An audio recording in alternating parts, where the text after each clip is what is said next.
Whiskey. Uh-huh. Tim Hager. 2 scrubbing brushes. Another pint. Where's your money? Well, 2 chimneys.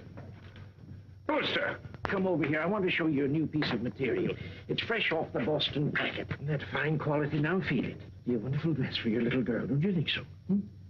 It's money, money, money with your poster. Nothing but money.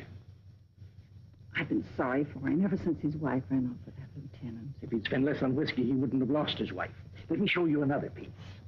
Drunk or sober, Ma would have left him anyhow. She was that kind. Yeah, how do you like that for quality, huh? Let him have it. Very well, Tim Hager. You'll have your whiskey.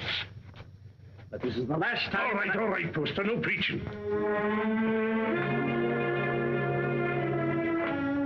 It's his little girl I feel sorry for. Poor little Jenny Hager. Faster, faster! Can't you swim any faster?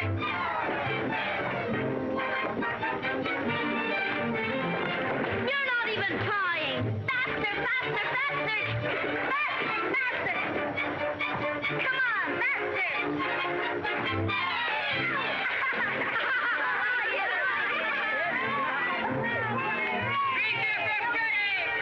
Jenny Hager, you made me lose! You always blame it on something. I hate losers. Come on, E-Train, get ready and I'll race you. But Jenny, I can't swim.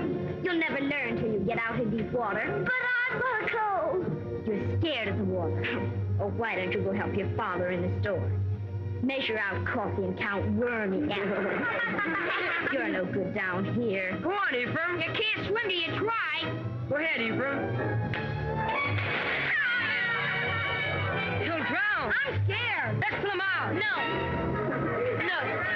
He's scared to death. Jenny, he'll drown. Who cares? What's all that racket about? The Jack, run for it. Poor Ephraim. Poor Ephraim. I'll take it. Come on, Russ. Hey, what's going on here? Good gracious. It's Ephraim Poster. What's he doing in the river? He can't swim, can he? Oh, what happened, Jenny? Those awful bullies pushed him in. Poor Ephraim, poor. Nearly murder, that's what it is. If it hadn't been for you, Jenny, he'd have drowned. You all right, Ephraim? The boys didn't do it.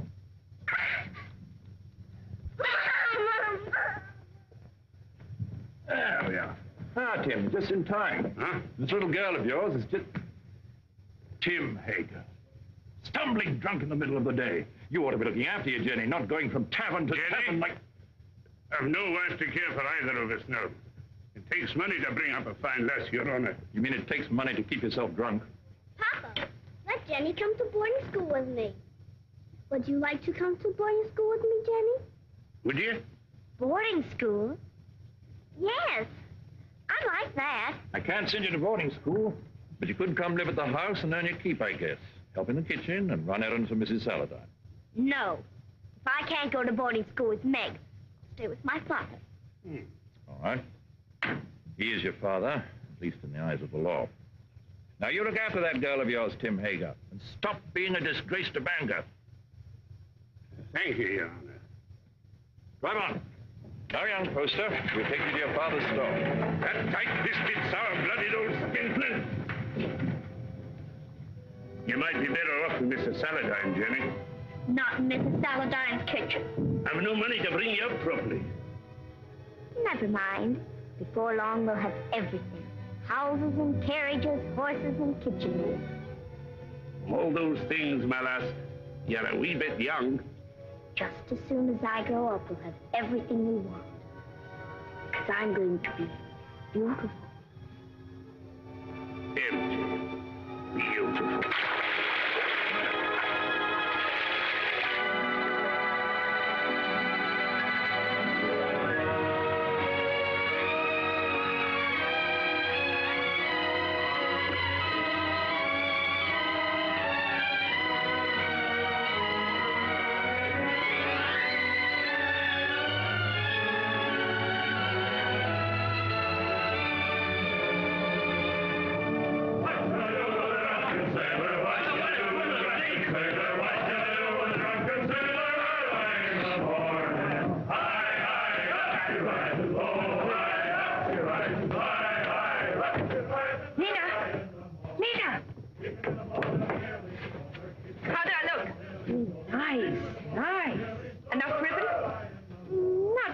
But the real ladies have different ideas.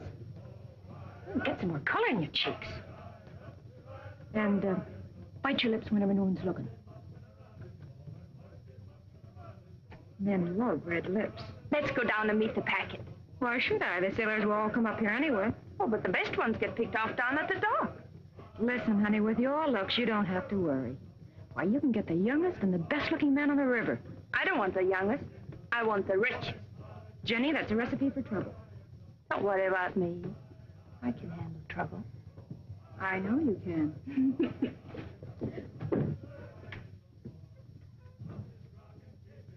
Whiskey. All right, Mr. Hager, but you needn't holler. Someone might hear you out in the street. Who, for instance? Jenny, for instance. Yeah.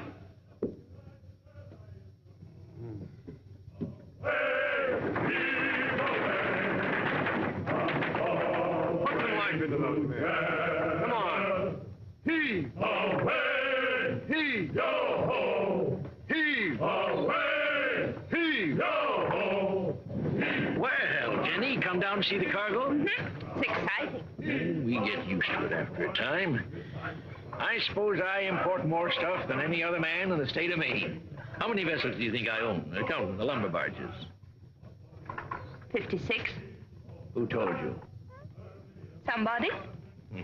Here, have some tea. Got a handkerchief? Well, I don't need one. Take a good handful of it there. It's a present. Away! Away! The work was hard and the voyage was long. The seas were high and the gales were strong. So heave ho, my lad, from Holloway to Devon, the sails are our work is done. Yo-ho! I thought I heard the skipper say, "Lever, Johnny, lever, tomorrow you'll get your pay." Most people think it's easy to get to be a rich man. Believe me, it's hard. When I first came to this town over 30 years ago, with nothing but a peddler's pack on my back, Hey, you! You! Get away from that girl! Hey, you! Wait!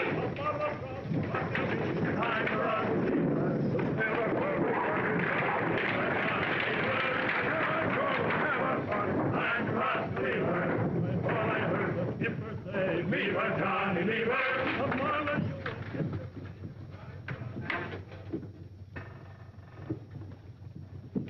Well, I was just saying to myself, I bet my good old friend Tim Hager is sitting right this very minute in the Purple Whale and wouldn't mind passing the time of day with me. Lena, What do you want? a glass of whiskey for Mr. Hager. Go on, Tim, drink up. The next one's on me. You'll not tell Jenny? No, of course not. I promise her not to touch it. You're Jenny. You know, she's getting so she wants to boss everything and everybody. She's grown too beautiful for her own good. Why do you always wish to be talking about Jenny? Oh. I don't think I like why you always want to be talking about Jenny. Oh, now wait, Tim. Give me my rum and whiskey. We're not bringing the Jenny. I know what you're up to. I? Oh, why, I'm just a dried-up old herring. She's too young and beautiful. So is your lad. You sent him to Cambridge to keep him away from her. Ephraim? Why, he's too shy and scared of her. She's full of spirit. She's for somebody like that first mate. What first mate? Why, What first mate? why, Lewis. My first aboard the Gadfly. He's as handsome as the old Nick, that boy. When I saw him and your Jenny walking away just now, I said to myself, there's a youngster who knows his way about with the women. Where you going? Home.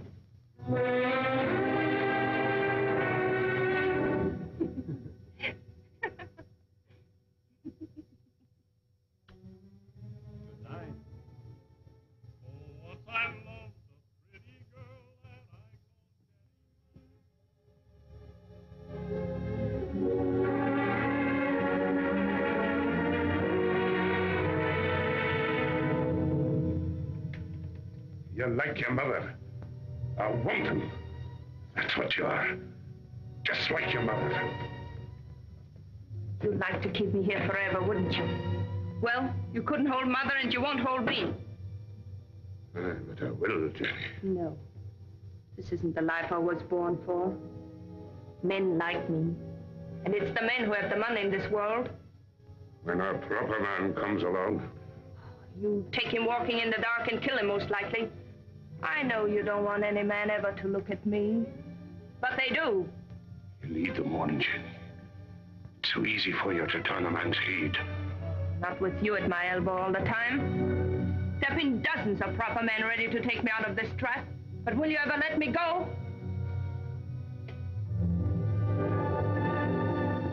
I know Mr. Poster wants me.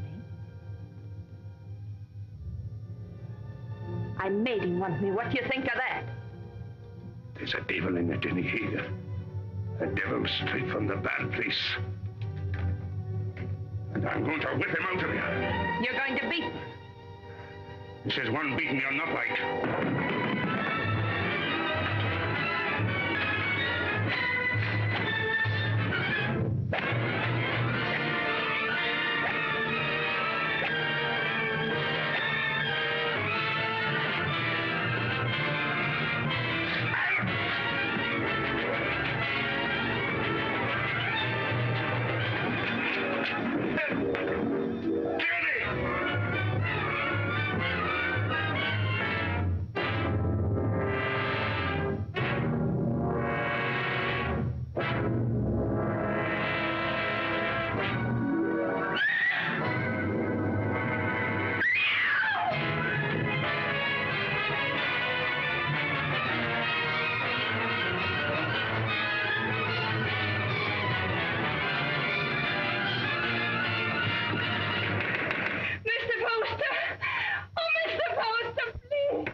Don't let him in.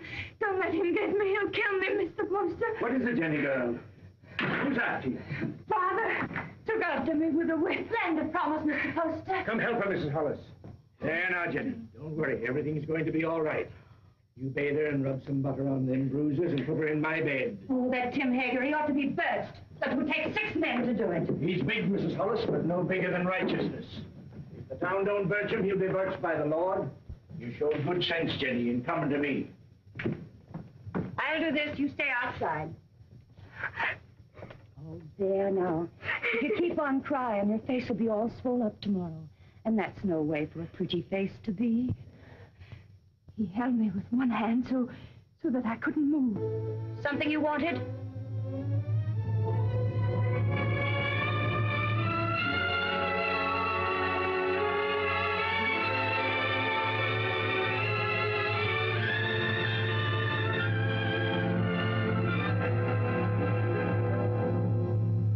drove her out into the night like a dog that wouldn't obey. Reverend, it's the rum that does it. We ought to scourge every tavern keeper out of town and into the river. If I had my way... We ought to be deciding about the girl, Deacon Adams. There's been enough scourging for one night. One thing is decided. The girl mustn't go back to her father. No. Someone must take her in. I would, only my daughter Mary doesn't like the poor girl. Then she's not for your house, Reverend. Make a bad situation worse. I guess we could use her to clean and maybe help in the kitchen. But a young girl eats like a man. It's more than victuals, Deacon Adams. Your wife has all the understanding in her heart that a man could ask. But Jenny's of marriageable age. Yes, that's bad. And yet we can't turn her loose on the town's charity. She needs a home. Well, yours is fairly empty. Oh, no. Leave me out of it. It wouldn't be suitable for me to take her into my house. And I have no wife.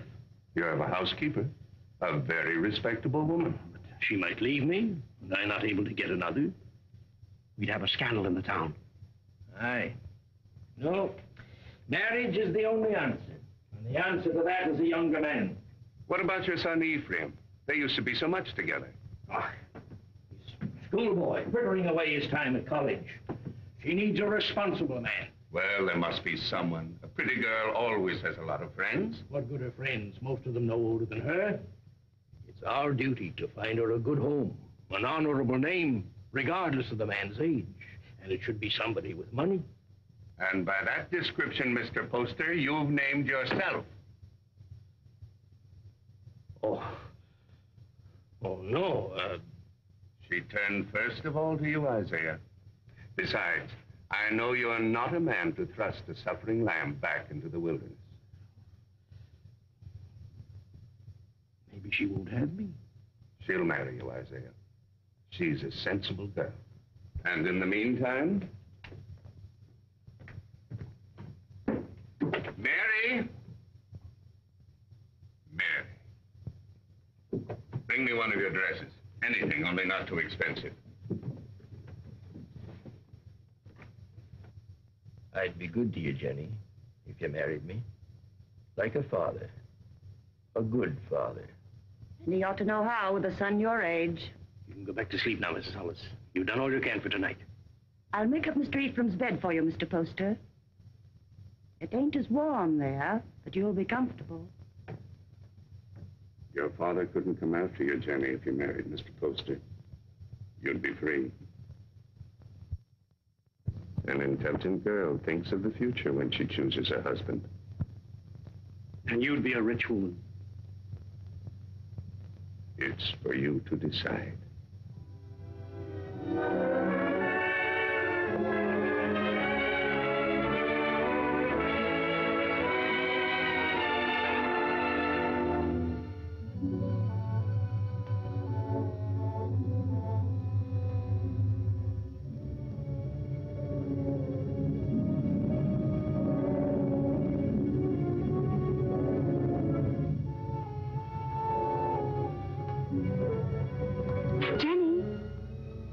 Meg Saladine, come in. Oh, if you're busy, Jenny, I can... No, don't go away.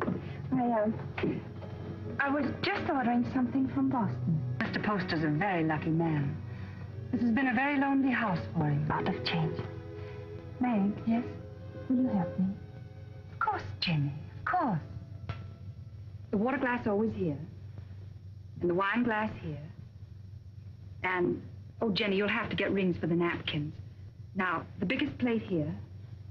Money changes everything. All I ever needed before was a knife and a spoon. But you want to be a lady. Give dinner parties and entertain your husband's friends. I'm sure Cleopatra never bothered about napkin rings. She didn't live in Bangor. Oh, that wouldn't have stopped her. Wasn't by knowing how to set a table that Cleopatra got along. Oh, Jenny. Every time I say something true about men and women, you say Jenny. Why does a proper lady have to be embarrassed about plain talk? It isn't honest, and it makes old maids. Doesn't anyone here care about church? Judge Saladine and Mr. Poster are waiting outside, and I am in the ladies' choir. Didn't apply to me, that remark about old maids. I've already met my very special gentleman. He's not anyone in Bangor. His name's John Everett. He's Wood's boss for her husband. He's a very educated man. Is he young? A little older than I am. Good looking? He's beautiful.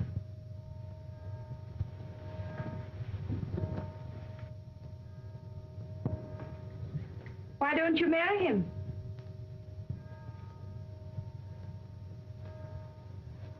He won't. He has no money. Oh, that's nonsense. Does he love you? Yes. And you love him? Then make him marry you. Oh, Jenny, I wish I knew how. He's not like the others. He thinks things out. I'd know how.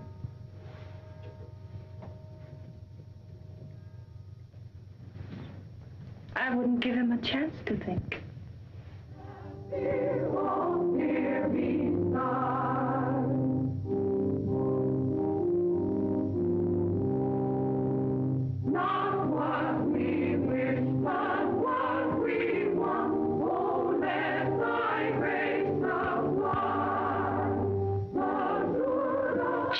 Hager. Jenny Poster.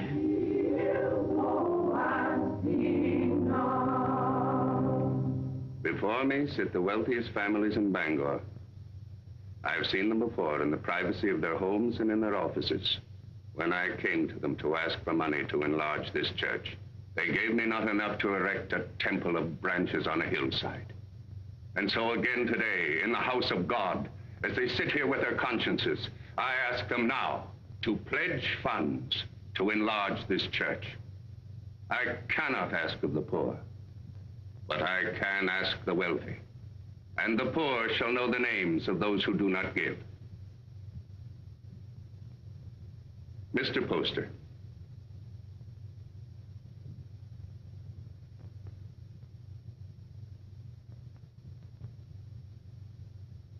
Judge Saladine.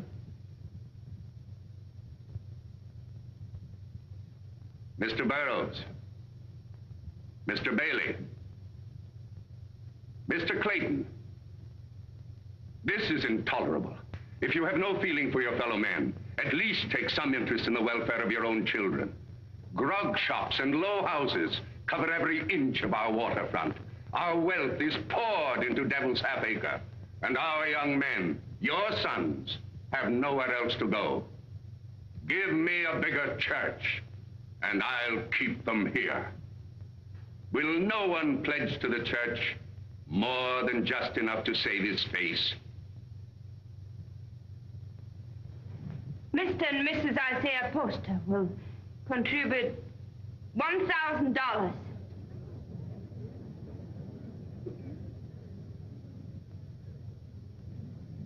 If the men of Bangor won't give to the church, the women will. Mr. and Mrs. Partridge pledge $500.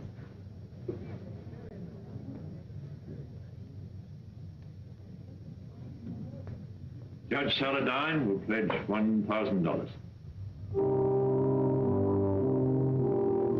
Jenny, I want you to go on working for the church. A church can endure only upon deeds and not lip service. I'd say her lips have done you enough service. $1,000. If you think I've so much money, you ought to... Stop it, Isaiah. You're the luckiest man in Bangor. Oh, Mrs. Poster, I'm so glad to see the younger members taking an interest in the church, and I must apologize for not calling on you directly after you were married. That was a wonderful contribution, Jenny. He's a wonderful husband to let me make him. Good morning. Good day, Reverend. Good day, Reverend. Good morning. Good morning. Good morning. It ain't the money I mind, but I'd like to know what you're doing with it before you do it. I gave the money because I hate grog shops and what they do to people.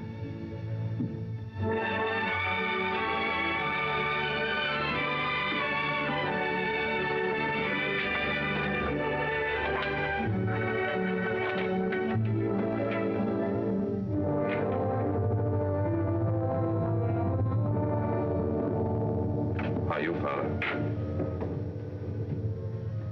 Hello, Mother.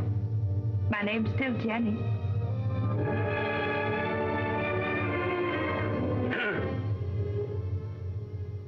You came home, did you? I thought you'd be on your way to England or somewhere by now.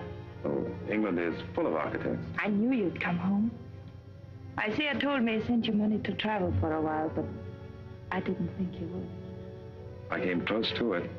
I didn't know whether to mind your letter or mind his and go away. It's easy to see which one you thought more of. Now, why do we stand here? Let's go in around.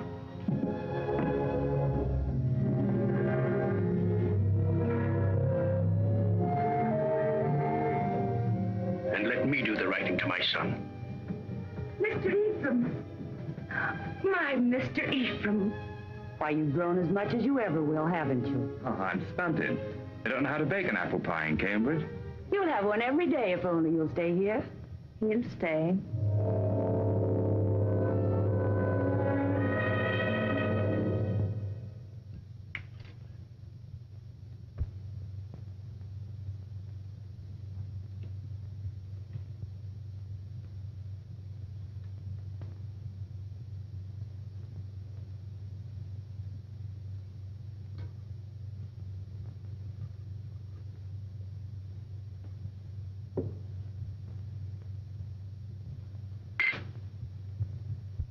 You'll find little to keep you in Bangor, Ephraim. After your fine ways in Cambridge, you'll be hard to please in this town. I thought I'd come home and go to work, sir. Work? Yes. What's your time worth to anybody? What did you ever do but waste it? It wasn't wasted. He's an architect. And a good one, too. How do you know? The same way you know he ain't. You heed my advice and you'll go someplace more suitable to a gentleman. Bangor's a boom town. Loud, rough. Growing faster than law and order. Takes a strong, stubborn man to make his way here. We need gentlemen, too. For what? To tell you the kind of bonnets and doodads the Boston ladies are wearing? Yes. A young man of fashion would be very popular in Bangor.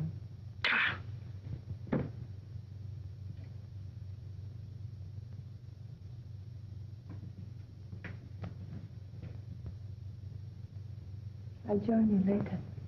Well? Yes, Father. But you said yourself that Bangor was a boom town. Fortunes are made every day. Rich people will want fine houses. No fool in this town would waste his money on you. You heed what I said in my letter. Travel a bit. What makes you so angry with me? All I did was to come home. I get angry at you because of your ways. You think I don't know how you've been spending my money. Hard drink and easy women. I know your kind. Isaiah, you shouldn't upset your father. I'm sorry. All right, Father, I'll go away. If you really want me to. I don't think he does. You want your son to live at home, don't you, Isaiah?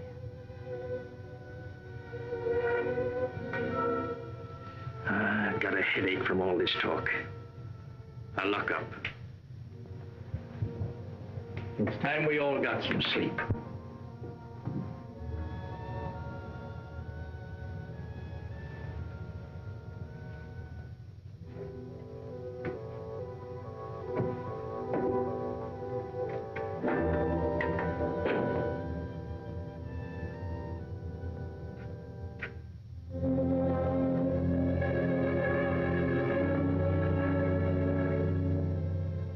Shall I light you away? Thank you.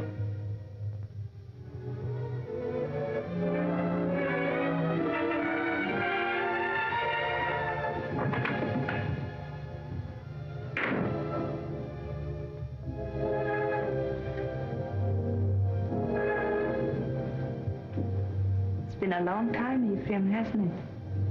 A long time, a lot of changes. Did you really like that kind of woman? That kind he spoke about? I'd rather not talk about it, Jenny. I used to see them near our house before I came here. I used to watch them and wonder about them. I can see how women would be attracted to you. All kinds of women.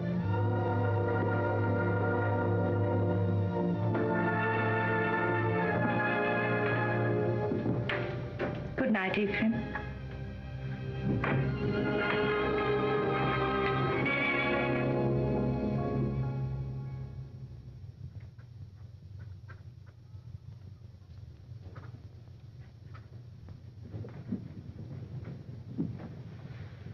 Got everything? Yes, all the groceries, but no spectacles. They're hard to find. I'll tell Dr. Mason to bring you a pair when he comes by tomorrow. All right?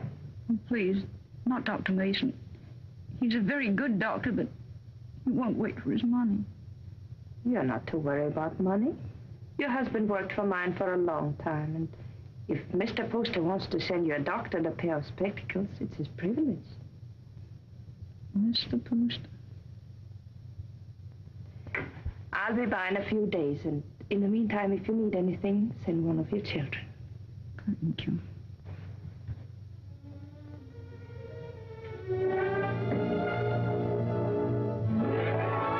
That's the way to hold your place in the town, Ephraim. And the people love you for it, Jenny. And I do want my husband and my son to be proud of me. Well, I wanted to see how you spend your days. Thanks for showing me. You've grown, Jenny. My father's wife's a great lady. I think behind Mrs. Isaiah Poster, you'll still find Jenny Hager. You remember Jenny Hager? Oh, that little ruffian? Well, she pushed me in the river right here. That isn't true. The others pushed you in. I pulled you out. Oh, that's right, you did. Of course I did. Didn't we always stick together? Ephraim and Jenny, side by side against the world. Oh, we had good times here, didn't we? Better than we knew. Shall I tell you something? I always think of this as our place, yours and mine. This is where we first thought we were in love. Yeah. Silly, wasn't it? This is where you came to tell me your father was going to send you off to college. Yeah. And I said it was because of me. And I said he'd never separate us by sending me away. Oh, Jenny, the things I said. Of course, if you'd been home the night I came to your house, I would have been married to you now. Let's go out.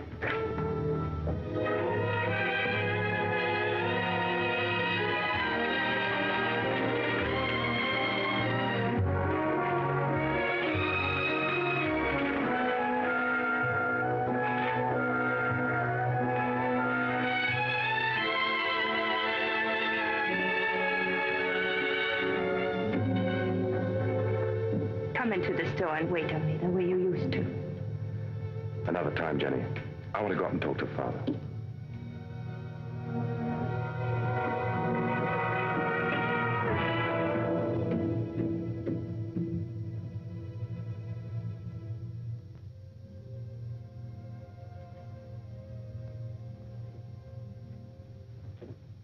Hello, Father.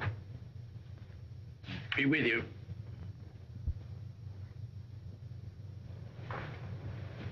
What you been doing all day? Oh, driving Jenny around. Mighty popular in Bangor, isn't she? She does a lot of good. Spends a lot of money, you mean? If you really minded, you could put a stop to it. You're very happy with her, aren't you? Yes. Well, I'm going to take your advice. Bangor's no place for me.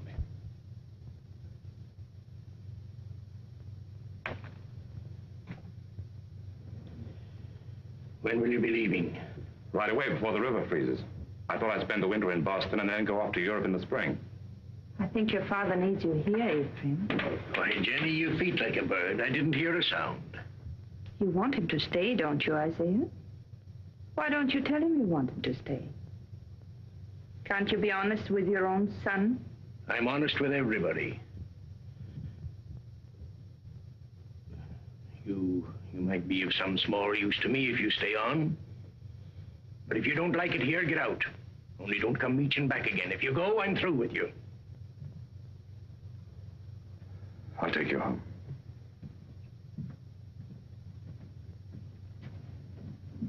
Don't work too hard, Isaiah.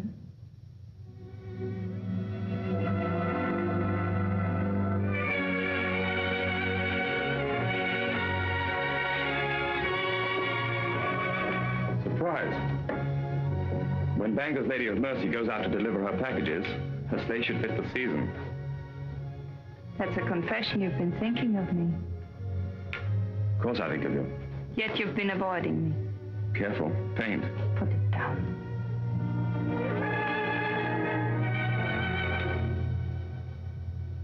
You leave the house early and you come home late. You never walk into a room where I am unless someone else is there. Why? Jenny, we shouldn't be standing out here like this. We might just as well be out on Main Street. Anyone could pass by. They wouldn't think anything wrong of it. You wouldn't. If you weren't thinking of me as you do. Jenny, you're married to my father. And his son loves me. He's been so good to both of us. His son has always loved me. I should have gone away. But you couldn't. Because you love me. Yes, I've loved you since before I knew the meaning of the word. The day I came home, the time you kissed me. The moment I said I'd stay here, I've loved you and loved you and loved you. Jenny! Jenny!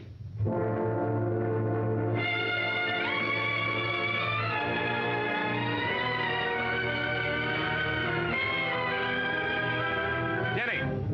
Father's very ill. Send for a doctor.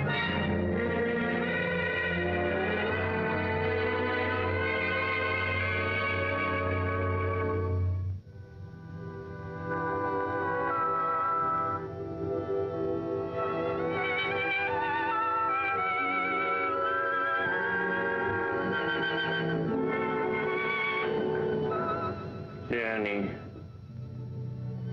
Yes, Isaiah, I'm here.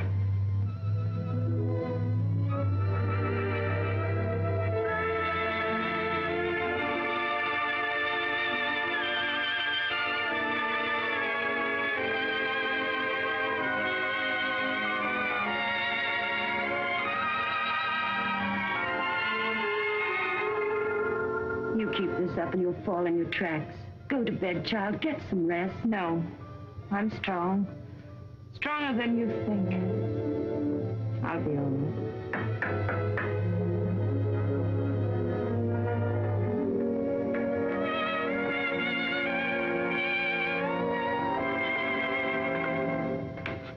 How is he? Just the same, sir. Is there any possibility of speaking with him, Jenny?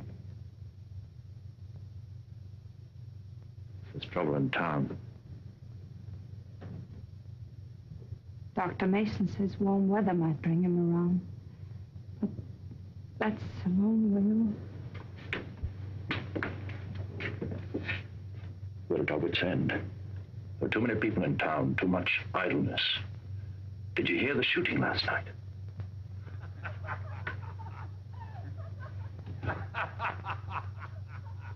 That's the sort of thing we're up against. Lumberjacks coming to town between jobs with rum and women on their minds. He told us 2 years ago we should have a police force. We should have listened to him. Well, Jenny, take care of yourself. Meg sends you on love.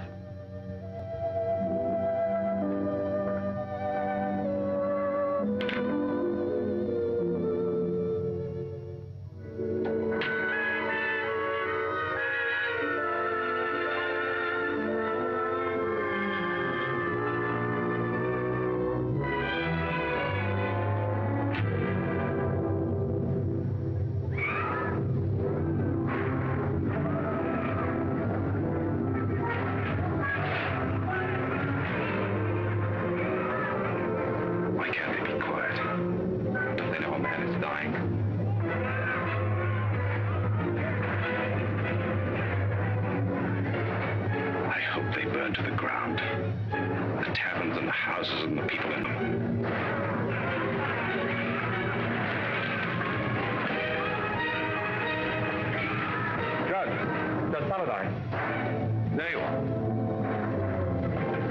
Ephraim, I want you to ride to your father's number 3 camp. Tell him we're having a rout, that we need every man down here to keep order till the militia come in. I can't leave the house. That Tempest girl stole a lumberjack's wallet. And the drunken fools are firing every tavern in Devil's Half Acre. I can't go now. Didn't Dr. Mason tell you about Father? Your father's only one man, Ephraim. We're trying to save the life of the town itself. What do I care about the town? Maybe it needs a good fire to clean it up. He'll go. I'll stay with your father, Ephraim. Hurry, Ephraim. We need those men.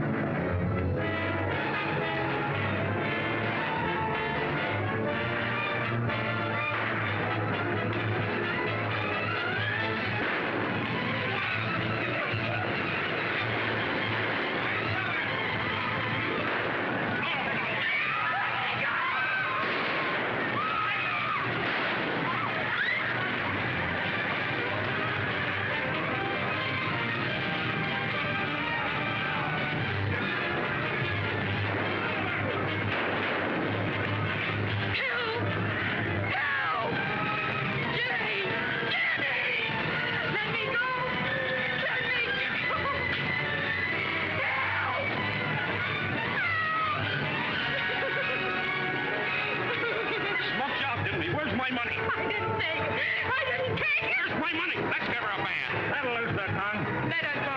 Keep out of this, ma'am. People are getting hurt. I didn't steal his money. He was drunk in the back room. I only came in to take away the glasses. Anyone might have been there before me. It has to be mighty fast to get in a man's pockets before you. $100 a hole when there's work. I say dip her in the river. Come on, what you do with it? Oh, Jenny, let her go. I'll give you the money. You're Mrs. Poster. Yes. It's nice to meet the gentry, ma'am. But I'm not so sure I'll be happy just to get my money back. We want to know what's going to happen to her. Since I'm giving her the money, it's my right to decide that. Why do we gibble and gabble about it? There's the girl, there's the river. Let's give her a band. Wait. We'll be waiting for your store to open in the morning. The money isn't there. We're coming up here and collect it.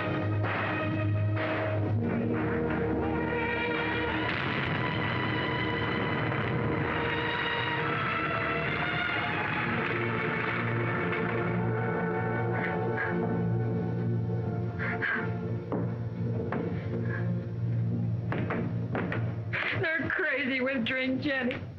Burning and shooting and stabbing. I didn't take that money. Why, the town's so full of thieves and pickpockets, it could have been anyone. They were going to tar and feather me and get upstairs under the rafters and burn the place to the ground.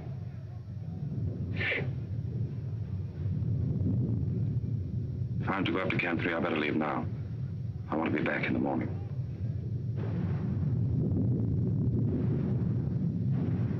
Oh, Jenny, what am I going to do now? I no place to live, no place to go. It isn't right, Jenny, to be smoked out in the streets like an animal. I don't want you to worry about it, Lena. I want you to rest. Lena, do you remember the house I used to live in? Well, I want you to stay here for the night, and tomorrow you move in there. Won't cost you a cent, and if anyone should bother you, you come to me. Are you good, Jenny? That's why you come up in the world. That's what I tell everybody about you.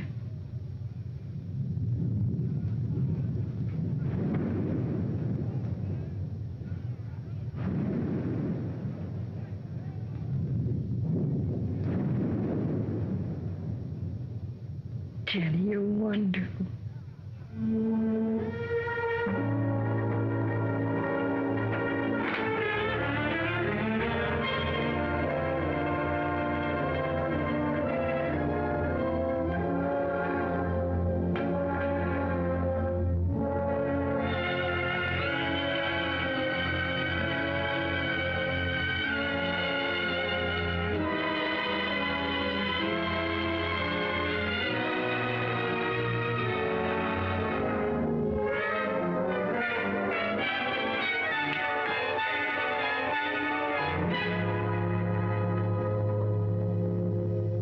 Are you going to take the carriage or the brown mare?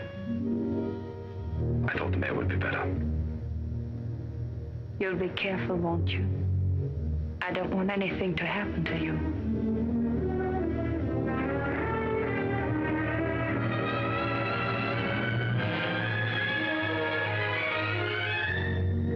Poster? Oh, Mrs. Poster?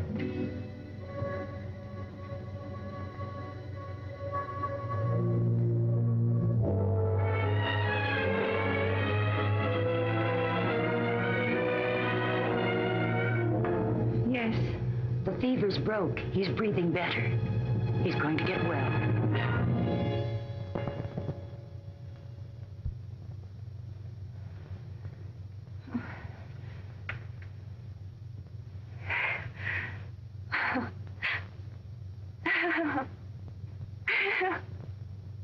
Jenny, my poor child.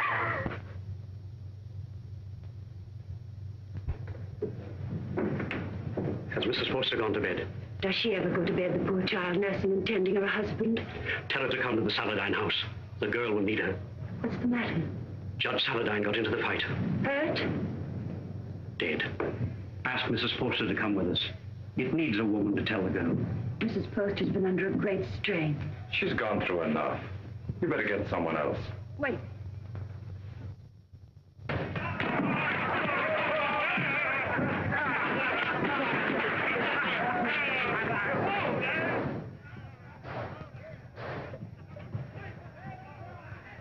What's the matter? Squeamish?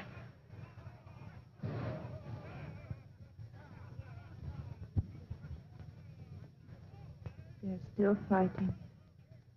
Can't someone ask for permission to bury the dead? I did. So we all sit about and wait for the liquor barrels to run dry. The loafers and drunkards have taken over the town. And for 3 days, a man like Judge Henry Saladine can't be carried to his resting place. There's a fine victory for rum. Don't talk like a fool. Those woodsmen come in from the timber. They want some excitement after the winter's work. You take away their pleasures, they'll go to work in another part of the country. It only proves that we've got to have a police force. Some sort of city government, that's all. You've been too tolerant a man, Isaiah Poster. Too interested in lining your pocket. When my lumberjacks come down from the hills, they'll patrol the town till we get him decently harried. Why don't you lie down for a while? You worried about me, Jenny? But you'd found out what kind of a tough old tamarack you'd married.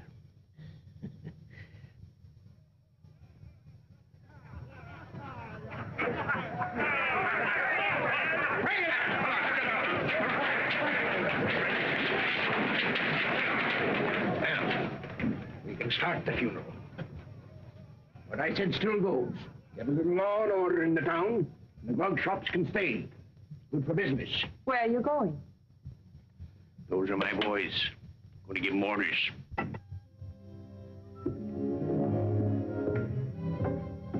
Look. Oh, I say, are you hurt? You all right, Mr. Poster? Yes. Now, John, I want you to take some of your men ahead of the funeral procession, put some alongside and some at the rear. Keep it all as quiet as you can. The funeral should seem peaceful. Jenny, this is John Everett, my wife. You are Mrs. Poster? She sure is. How do you do? John. I thought I heard your voice. Meg, Darling, I'm glad you're here. it's terrible about your father. I hated your being alone when it happened. I pretended to myself that you were with me. It gave me strength. But if we don't have the funeral soon, I'm afraid I'm going to break down. Reverend, we can start now.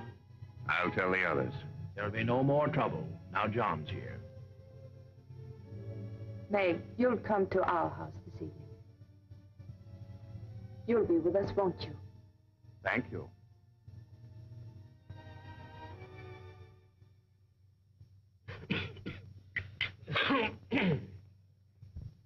No, those aren't my after-dinner pills. These are from my spleen. Let me look again. I'll find them in a minute. And bring a glass of tepid water. Yes, Mr. Poster. Shall we go into the parlor? No, Jenny, leave them alone. You know how young folks are. John has to go back to the camp in the morning. Go back? Yes, of course. Darling.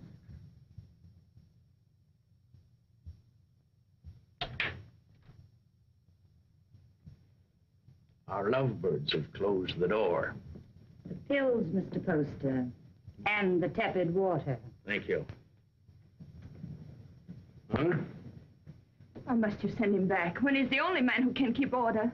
Because I need him up at the camp. He's a woods boss, not a policeman.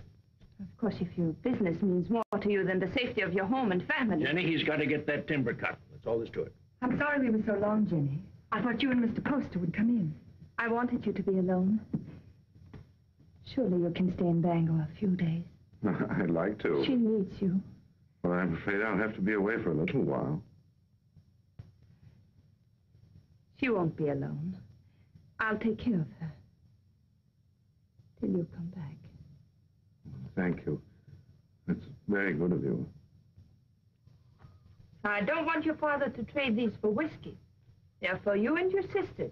Mother said to say thank you and God bless you. I think you ought to go around to the kitchen and thank Mrs. Hollis. After all, she feeds the chickens. And there's room in the basket for a slice of pie. Would you like a ride in my carriage, Jacob? I can drop you off on the way home. As soon as I get the pie.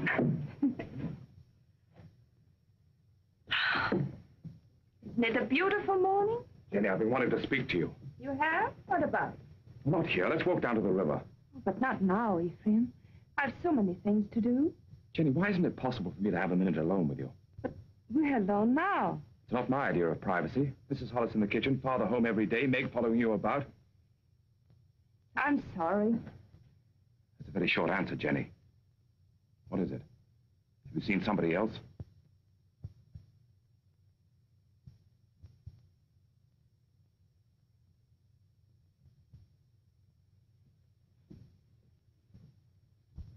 They stole nearly 10,000 feet of first-run pine. Where? Upper Big Bend. And there's not a trace of who did it. Mr. Poster, unless you get the law to step in, there won't be a choice tree left in that whole section. Law. I own that land, and I'll make my own laws. I've got to make a trip up to the hill countries. Timber pirates. I want you to come with me. Me? It's time you saw what pine on the stump looks like. It's my business, and you ought to learn it. Come along, I'll get you something to eat. Thank you.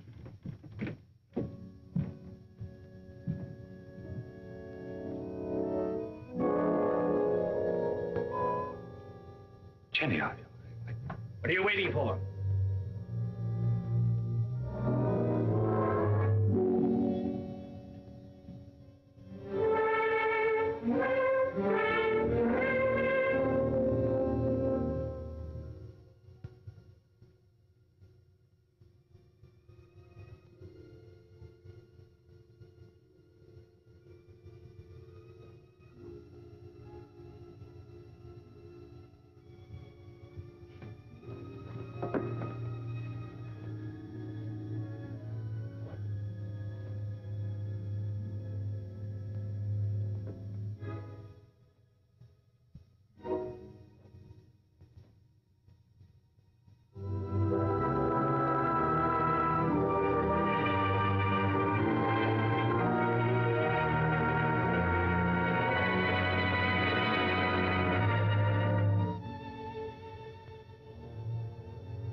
I can't see why he insists on my going.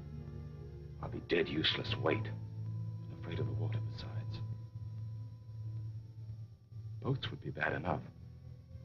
These would be canoes, flimsy Indian canoes made of birch bark.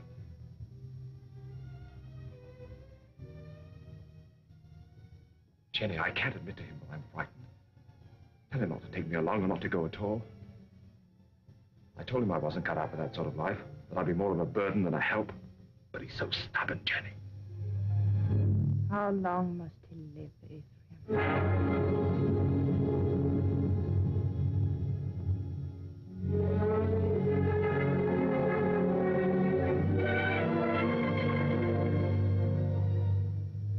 How long must he live between us?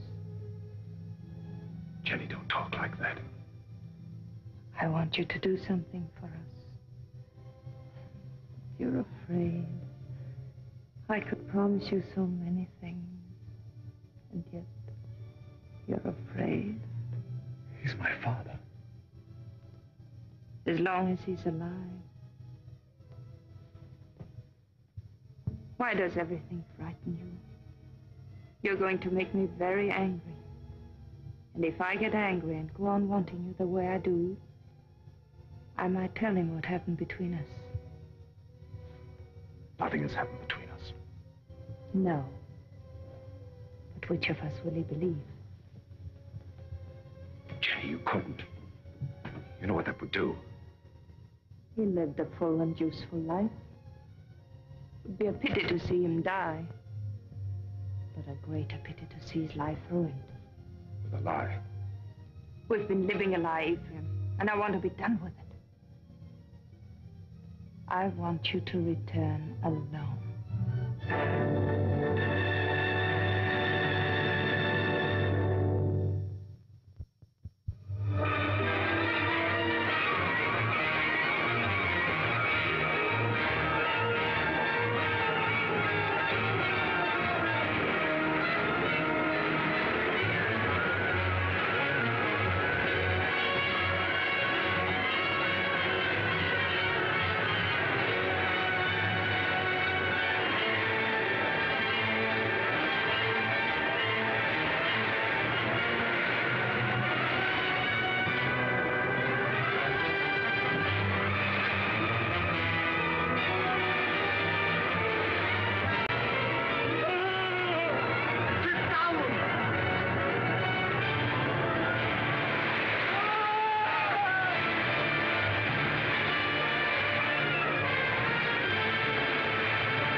began to think you'd never get here. Where's the old man? Where's your father? What happened? What happened? You make old man die. Now, we go through swift water. Be afraid. We stand up in canoe. And the canoe turned over. Mr. Poster was too weak to swim. They fought to see which one would get that bailing bucket. I guess you can see who won. He's dead. I guess he is, man. Where's his body? Must have settled in the quiet water further down. I'm sorry, but we hunted all we could. I'm sure you did. That's the whole of it. Except what Mr. Poster here can tell you.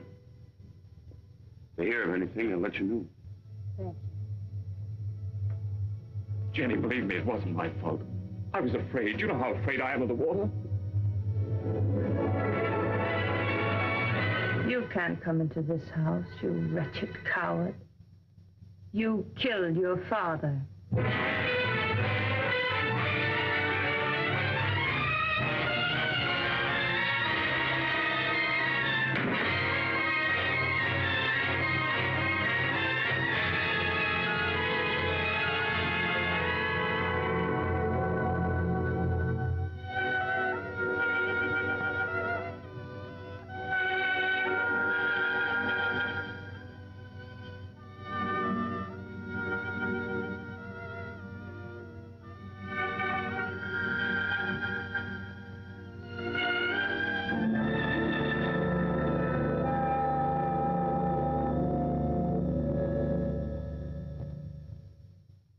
Was a fine businessman, but it never occurred to him to provide for the handling of his fortune after his passing. Well, there'll be no cold, unfriendly bang telling my woods bosses what to do. No disrespect intended, Mrs. Poster, but it's a man's world we live in up in the woods, and we don't rightly see how a woman fits in. Duncan's right. Right there. You'll go right on living in your world without interference. I'll own the properties. You'll take your orders from your superintendent, John Everett. That's fine. That's fine. That's a great honor, Mrs. Poster, but My husband would have selected you, so I'll do it in his place. Thank you for helping me, gentlemen. This will be the first time I ever worked for a woman. Down in there.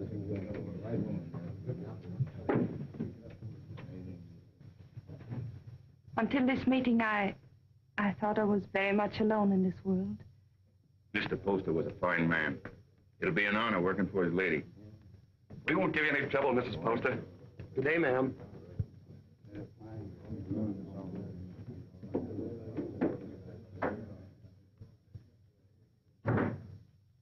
This is a wonderful thing you've done for me, Mrs. Poster. Have you any objections to working for a woman? Well, that depends on the woman. It'll be like managing a kingdom.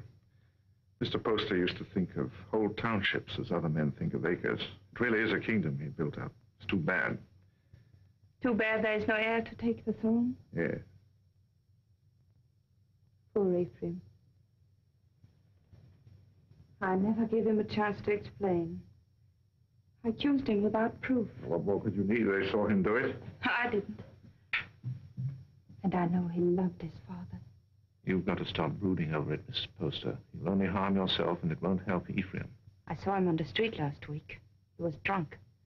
And Deacon Adams was shouting, "You've chosen your damnation, and eternally damned you'll be." There wasn't anything you could do to save him. You're very tired, Mrs. Poster. I won't be after today. I've placed my troubles on your shoulders. Please carry them well for me.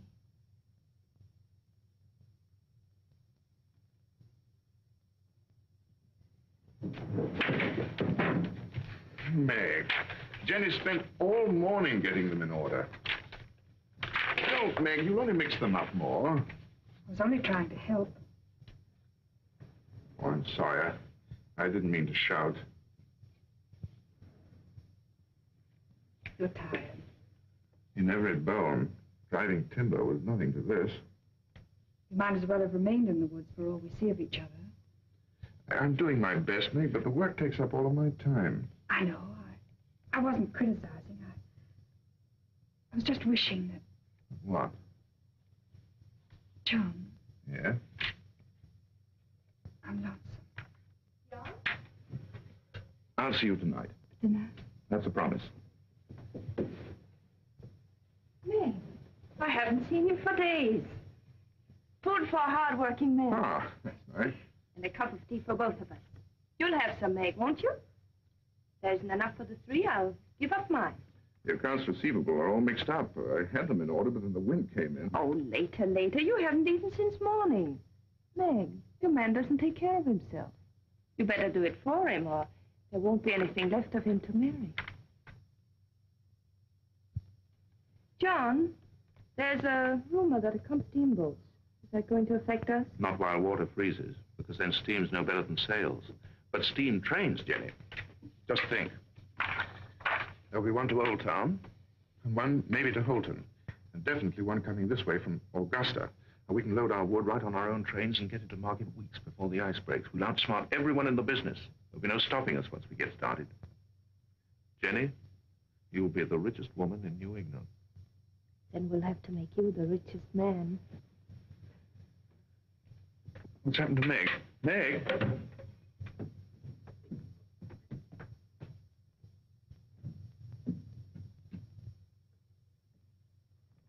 I ought to be kicked all the way up and down Main Street for the way I treat her.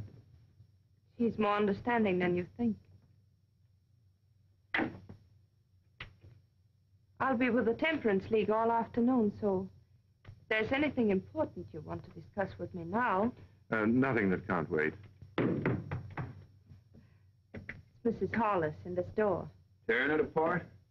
No, she wants me to drive her home. Working again tonight? I'm having dinner with Meg. Good.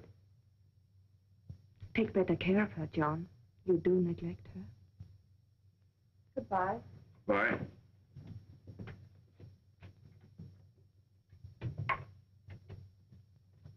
Camp 3.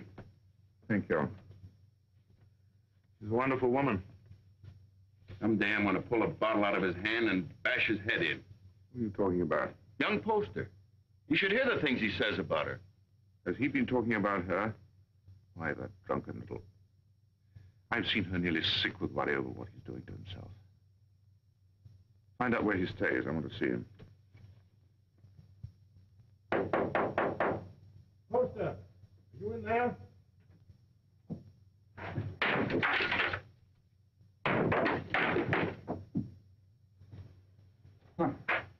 I must be making trouble. Much more than you're worth. I'm worth very little. What happens to me now? You beat me up yourself with some of the boys outside. Come in, drinks for everybody. No one out there. We're alone. That's much better. No witnesses. I had witnesses when I killed my father. That made her very angry. When did you last eat? I have my food.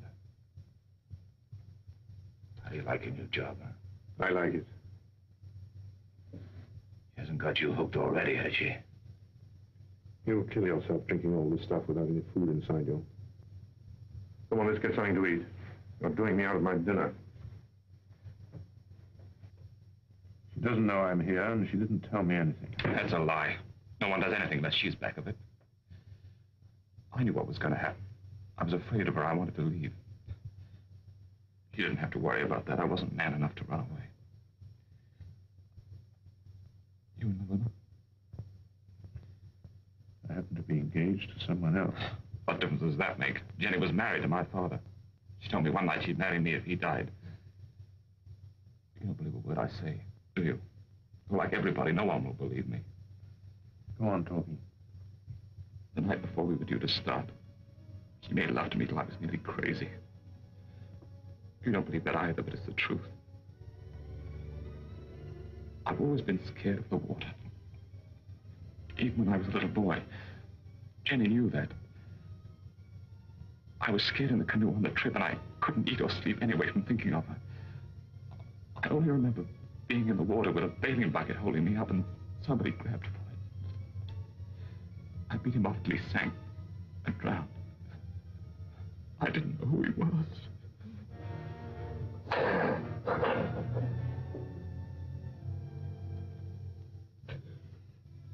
She's so rotten. You've got to believe me. She's not even a human being. Maybe I did know who he was. I guess I did. She's put the thought in my heart. If I hadn't done it then, I know I would have later.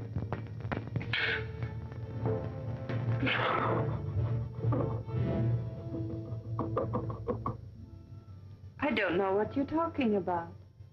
You didn't make him love you? But of course I did. He was my husband's son. I wanted him to love me. That isn't what he meant. Was he sober when he told you that? Jenny, don't you think I know when a man is lying? Before he talks very much more, you better prove that you had nothing to do with him. Prove? To whom? To the town. The town. Is that what you want?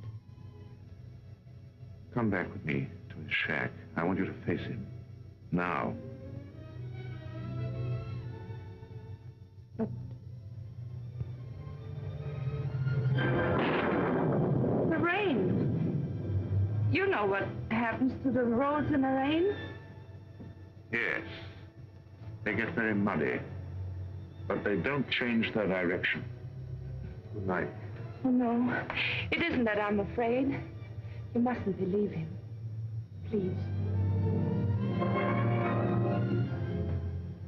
All right. I'll go.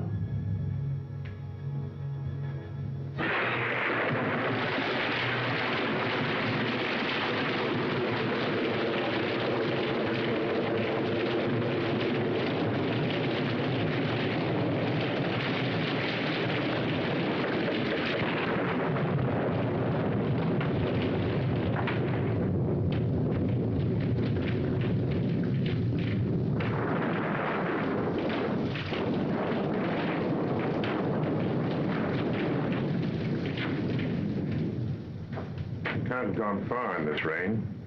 We'll wait for him. I'll put the horses in the shed if you'll light the way.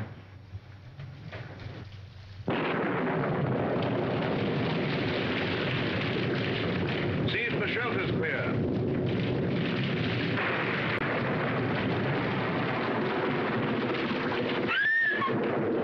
What's the matter, Jenny?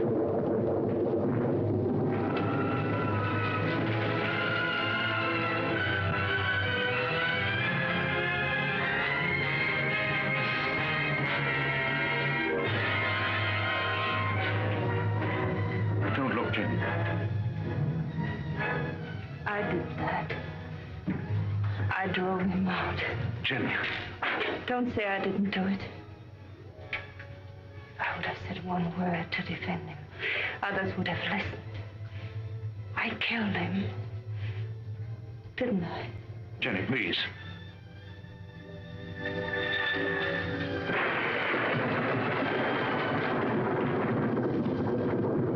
Go inside and sit down. You're shaking.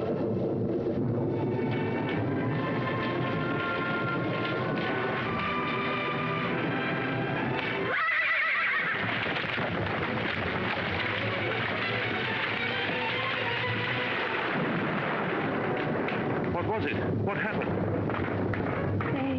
They were frightened.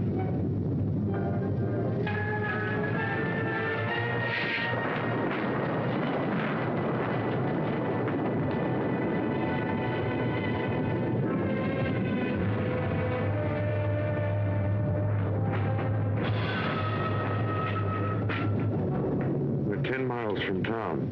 We'll have to walk.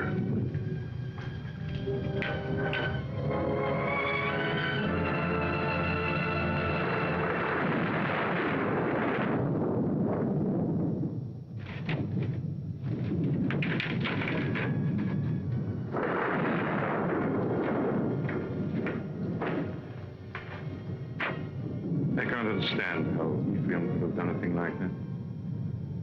It isn't atonement, it's running away. And you can't run away from the hereafter. It's not Ephraim who's upsetting you. It's because you're here with me. Well, aren't you worried about your reputation? It's a small thing to worry about. After that, You better try to sleep.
They were about 2 miles down the road, standing under a tree and waiting for me. And the carriage? Just a broken axle. I can fix it in an hour.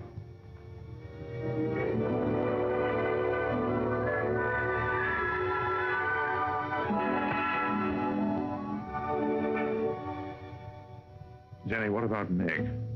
She won't try to hold you. I know, but to stand up to her and tell her that I love someone else. You won't tell her. A big, clumsy thing like you. It's a woman's job. Oh, no. But she's a friend of mine. I can make her understand. I'll tell her myself. But, John... I'll tell her myself, Jenny.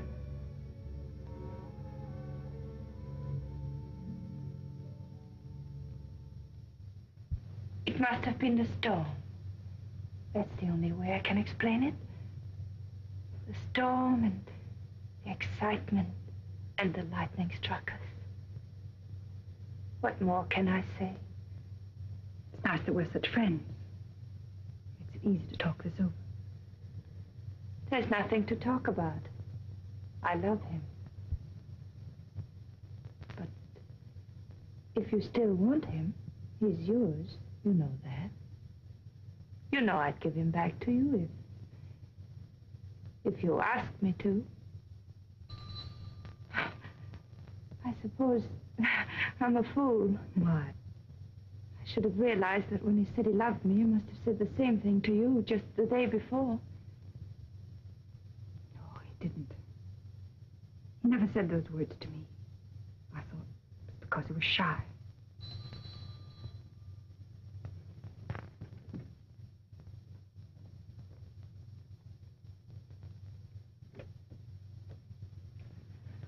Hello, Meg. Come in.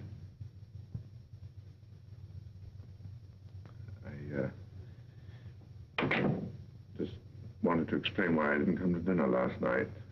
Right after you left the office, Alex Duncan came in.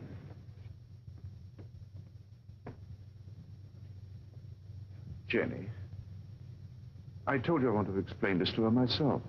I didn't think you should. I'll be waiting for you outside.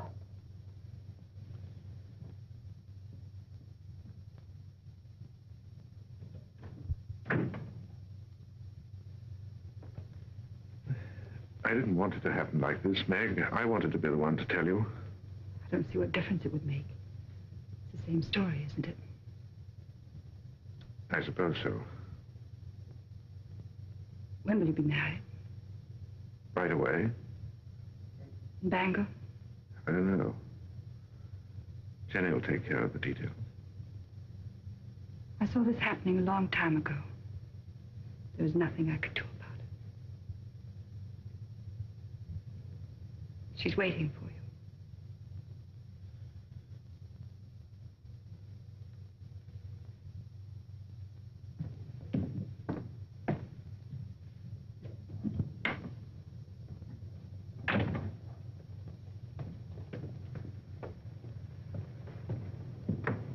Jenny, how could you do a thing like that?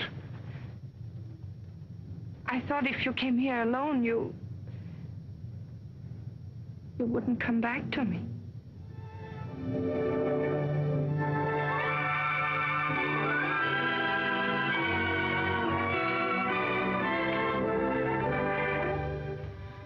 My dear son, I wanted to be with you this Christmas, to see you again, and to meet your wife. But all your brothers are bringing their families here, so I can only send you this ring in my place. It was given to me by your grandmother to be passed on to the wife of my eldest son, and I know Jenny will care enough about it to do the same. Will you? What if we only have daughters? We'll have sons. I have made up my mind. What else does your mother say? She talks about my brothers and how deep the snow is, and then she says, "A Merry Christmas to you both, my dears. The Lord bless you, Jenny, and make you fruitful. My arms ache for John's first boy." Your mother must be a wonderful woman. I hope that someday you'll say I'm just like her. Well, that won't be easy. Mother had 9 sons. But a lot of boys running about the house. Must have been very uncomfortable for her. Oh, she loved it. She would have been uncomfortable with a small family. The Everetts run the numbers. Tell me about your brothers. Are they all tall and handsome like you? Do they all have pretty wives? Why? Prettier than I am? Very little peacock. You know there's only one answer to that. Say,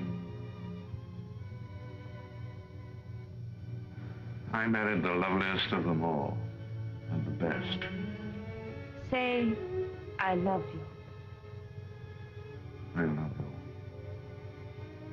Say, we don't need anyone else, ever. Anyone at all. No one.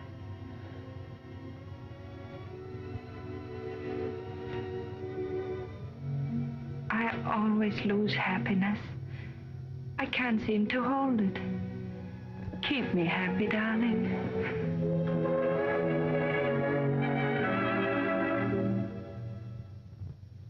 There's no reason why this should happen to you. No reason why it should happen to any woman. Quite often, nature seems to fumble, Mrs. Everett, and doesn't make a person complete. We can't even hope in a year or 2 or ever.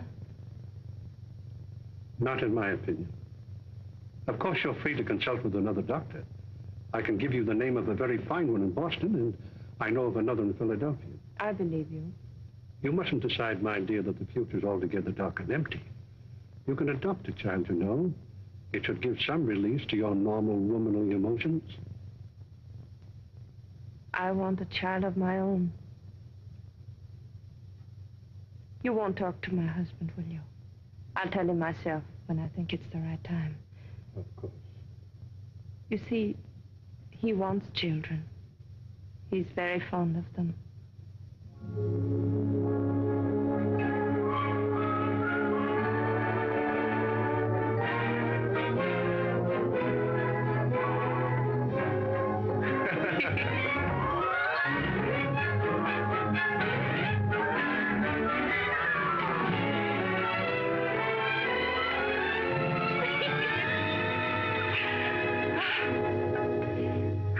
I never knew what love was before you.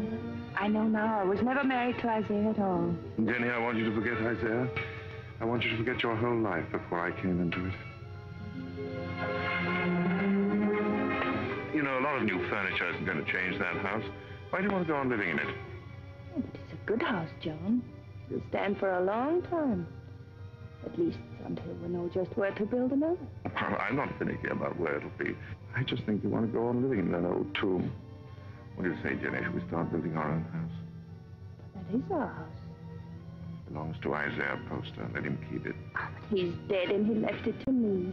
Long him and his son, and it's full to the roof with sorrows. I want to get out of it. I want new rooms and more of them. For the sake of our children, I want light and air. There are enough rooms now. Which isn't the right house, Jenny. It's too close to Devil's Half-Acre. It isn't the place to bring up children. There won't be any children. Nonsense. Is it? Ask Dr. Bailey, he'll tell you.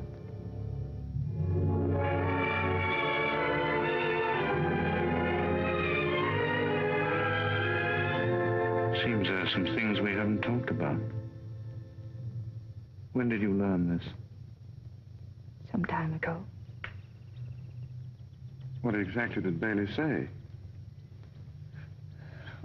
I don't remember. Makes a lot of difference, doesn't it? What do you mean? Between us.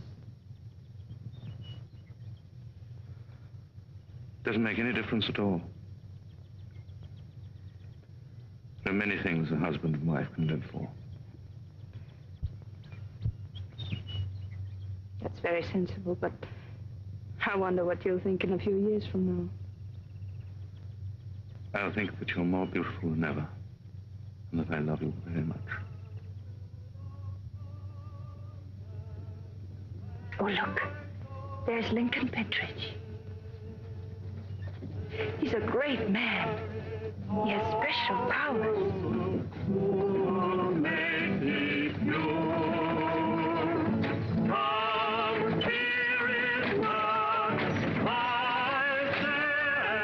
Where was the darkness so great that you thought your sin was hidden? There are eyes that search out every sin. There is a tongue that will accuse you on the judgment day. There is a hand that is terrible in its strength. What is so beautiful as a pure woman? What is so vile as an evil one? The good women of Bangor, such loud amens and nodding of heads. Because I spend my fury upon her, and not on you. How pious you are. How good with your eyes cast upward. Can one of you step forward and say, this is my soul, see how it shines? Can one of you hope to escape the terror? How sweet are the ladies of Sodom and Gomorrah. How sweet in silks and satins and laces and ruffles. Yeah, in the house of God. How costly must be the perfume that will not let you smell brimstone. What great secrets are among you? Who is named Vanity? And who is lust? What woman has put away her husband? Which of you has taken a man from her sister? This is your sister. Come forward and sit with her and be counted. You cannot hide behind your beauty. Your beauty has made you evil, and evil destroys itself. Your soul will become naked. The truth will be revealed. Confess now, while there is yet time. You cannot escape. You can never escape. There will be no sons to mourn for you. No daughters to weep for you. Evil does not propagate itself. It withers in its own fire and is consumed. The lips of a strange woman drip honey. and her mouth is smoother than oil. But her end is bitter as wormwood, sharp as a two-edged sword.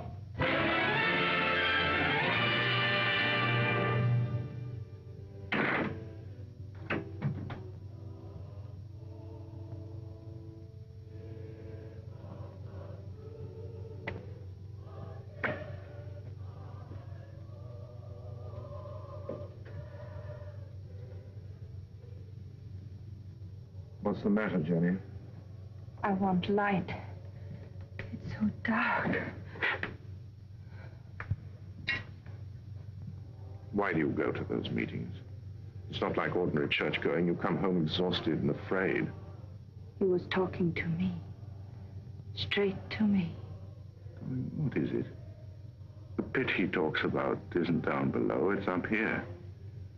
I don't know why I listen to him. He tries to trap people. Tries to make them admit things that aren't true. He's not any better than the people he talks about.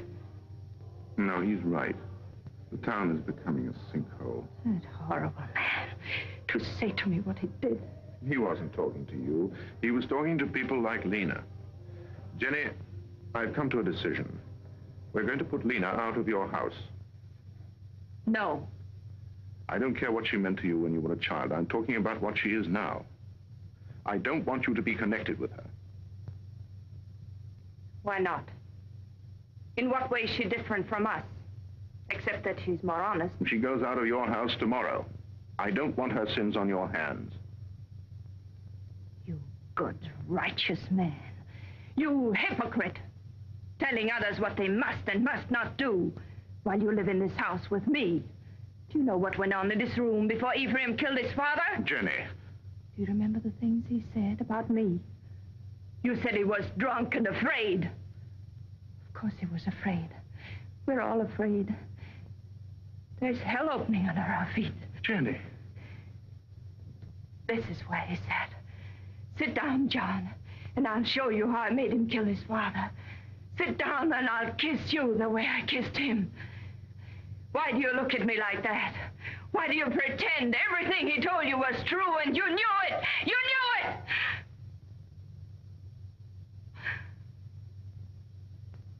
Oh, I don't know what I'm saying. Oh, I'm sorry. I'm sorry. Go to bed, Jenny. Please go to bed.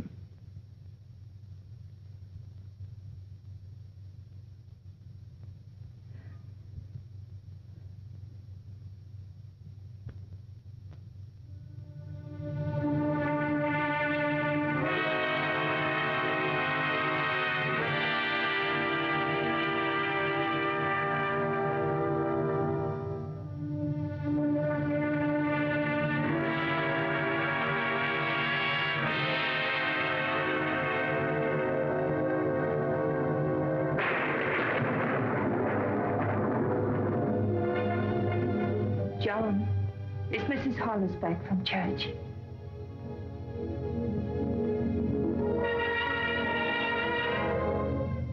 John, it's time for bed.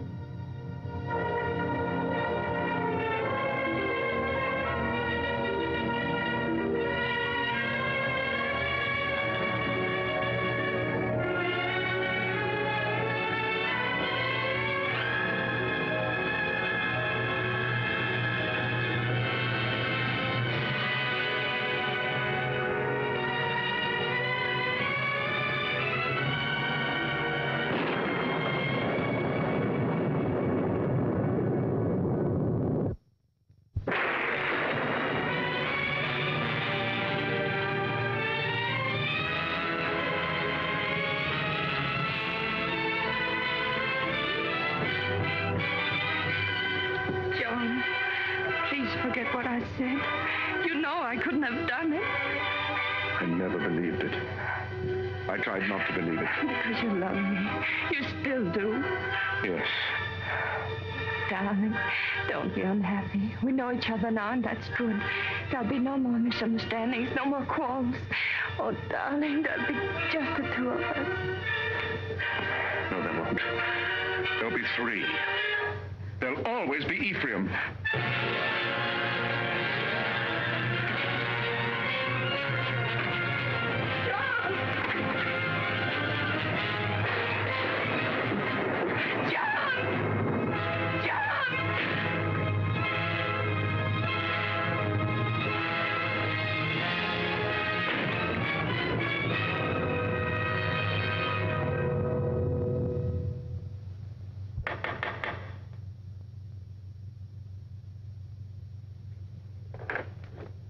Oh, come in. Mary, I'm looking for Mr. Everett. I thought he might be with Reverend Thatcher. Father isn't here right now, but if you'd like to wait... Oh, no, thank you. I have no time.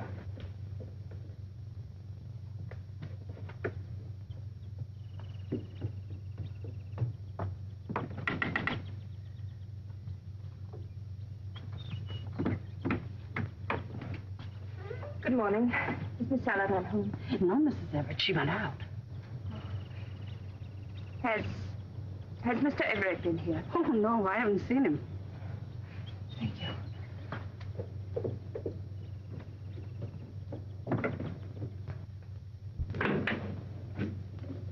Oh, I thought it was Mr. Everett.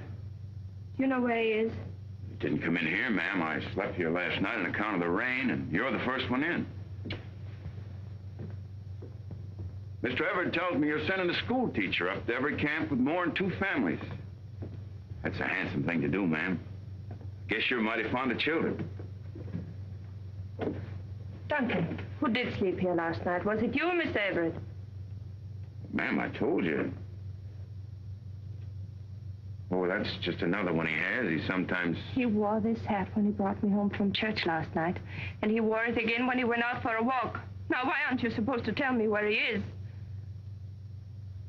You put me in an awful fix, ma'am. I promised him... Duncan, he isn't well. Couldn't you see that? What good is a promise to a sick man when it keeps his wife from helping him? Is that the trouble with him? I kind of thought he looked funny around the eyes. Where is he? Well, I'm not telling you, mind you, but that'd be the wrong kind of hat to wear up in the pine country. Where in the pine country? Fire watcher's cabin. Indian Hill. When will he be back? I don't know. 2, 3 days, I guess. Said he wanted to go up there and think a while. Oh, I got a loose mouth. That's my trouble. Makes 2 people I told where he is. Who is the other? Miss Saladin. Miss Saladin.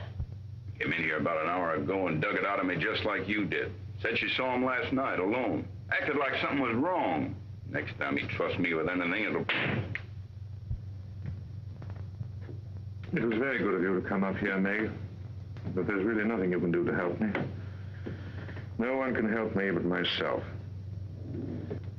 My whole life with Jenny has been the act of running away. I ran away from the woods where I belong. And again, I ran away from the truth when Ephraim tried to tell it to me. I forced myself not to believe him. I understand. If you had, you never would have married Jenny. No. This time, I'm not running away. Right or wrong, my place is with Jenny. I love her, and I'm going back to her. John, I'm glad. Because I believe that her love for you has made her as good as everyone always thought she was. Shall we go now?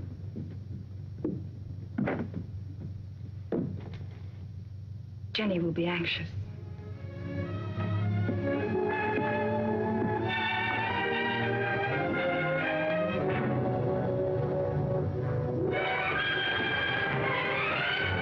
It's Jenny.